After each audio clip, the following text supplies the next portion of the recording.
최근 우리나라 은행권 노조 측에서 임금 피크제 적용 시점을 55세에서 60세로 늦추고 정년은 국민연금 수급 연령에 맞춰 최대 65세로 조정해야 한다는 주장이 제기됐었죠.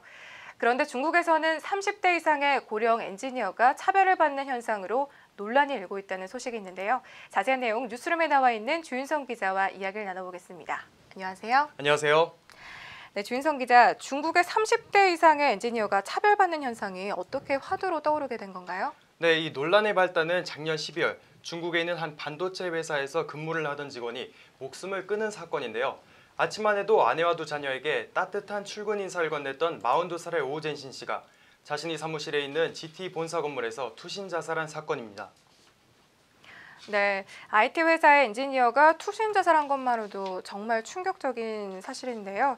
이 투신 자살한 직원이 42살의 젊은 직원이라는 사실에 정말 더 충격이 가해지고 있습니다. 네. 이 사건이 어떻게 알려지게 된 건가요? 네, 이 젊은 엔지니어의 죽음은 아내의 블로그를 통해서 밝혀졌는데요.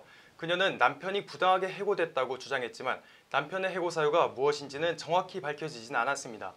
하지만 현지 언론과 네티즌들은 젠신의 나이가 40대 초반의 고령이기 때문에 해고를 당했을 것이라고 추측하고 있습니다.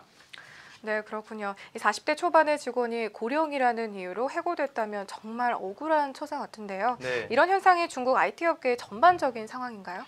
네, 그렇습니다. 블룸버그 비즈니스 위크는 젠신의 사례를 언급하며 Over 30 Middle-Aged Crisis, 즉 30대 이상 중년의 위기를 소개하고 중국 IT 업계에선 30대 이상은 퇴물로 간주돼 이력서조차 내기 어렵다는 게 정설이라고 보도했습니다. 실제로 중국의 구직 플랫폼인 자오핀닷컴에 따르면 중국 기술직 노동자의 75%는 30대 미만인 것으로 밝혀졌습니다. 네, 그렇군요. 이 블룸버그의 보도가 사실이라면 정말 심각한 문제인 것 같습니다. 네. 하지만 나이가 많다는 이유로 이 취업을 대놓고 제한하는 건 좀 불법이지 않습니까? 네, 중국 차별법의 이 흥미로운 사실은 기업이 성별, 종교, 장애 등을 이유로 채용을 거부하는 것은 불법이지만 연령은 불법이 아니라는 겁니다.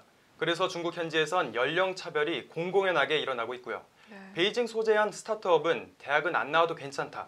하지만 30세를 넘겼다면 아예 지원을 하지 말라는 채용 공고문을 버젓이 올렸다고 합니다. 네, 그렇군요. 이 30세를 넘겼다면 아예 지원을 하지 말라는 이 채용 공고문은 30대 구직자들에게 절망으로 다가올 것 같은데요. 네, 그렇죠. 이 중국 IT 업계에서 30대만 돼도 채용을 꺼리는 그런 현상은 왜 발생하게 된 건가요? 네, 블룸버그는 중국의 이러한 풍토가 미국에 있는 실리콘밸리에서 유입된 것이라고 언급했는데요. 스티브 잡스, 빌 게이츠, 마크 저커버그 같은 창업자들이 20대 초반에 대학을 자퇴했고 또 자신들이 세운 회사에 나이에 대한 불신을 불어넣었다는 점을 소개했습니다. 또 30대 직원은 가족을 돌봐야 하기 때문에 고강도 업무에 집중하기 어렵다며 차별에 대한 또 다른 이유를 덧붙였고요. 네, 중국에서 30대 이상의 고령 엔지니어가 IT 업계에서 차별을 받는다는 소식이었는데요. 일각에선 중국 IT 업계의 연령차별 정책에 대한 반대 움직임이 나타나고 있다고 합니다. 차별은 어떠한 경우에도 정당화될 수 없는 만큼 이번 사건을 통한 채용 환경의 개선으로 중국에서 다시는 오우젠신 씨와 같은 피해자가 생기지 않길 바랍니다. 지금까지 주윤성 기자와 이야기 나눠봤습니다. 고맙습니다. 고맙습니다.